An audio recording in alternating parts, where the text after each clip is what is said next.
They're gardening, and there's, you know, some little tools and big tools, sort of an issue on whose trowel is whose. So of course what I did was just buy, you know, a bunch of trowels, and I gave them each one. You know, how could we keep track of these? I mean, I should have gotten different colors, but they only. So then I thought, I know, why don't you hook one to the bungee cord and just let it go, and it flies back to your place. It's problem solved. So we've been having a little gardening at the fourplex here.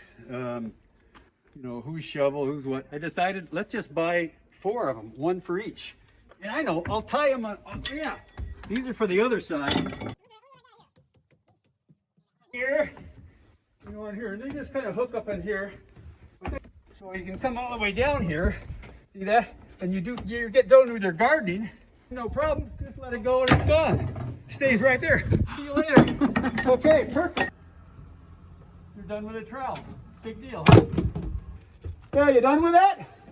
Yeah! Hey, perfect. Well, that worked pretty well.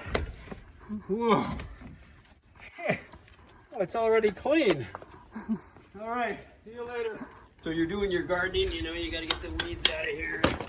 You gotta get that out of there. Whoop. Sorry. So yeah, I'm all done, huh? You know, is it somebody else's trowel or whatever? You just let it go. And there it goes. Whoa! Yeah, perfect. Right back to the front door. Huh? Solve that problem. So yeah, you know, these guys, the only difference is that they like to garden at night. So I got the shovel set up here. It's the same deal on a cord, or retractable cord. So you know, you can, here. And then, you know, when they're done, you know, you just have to let it go.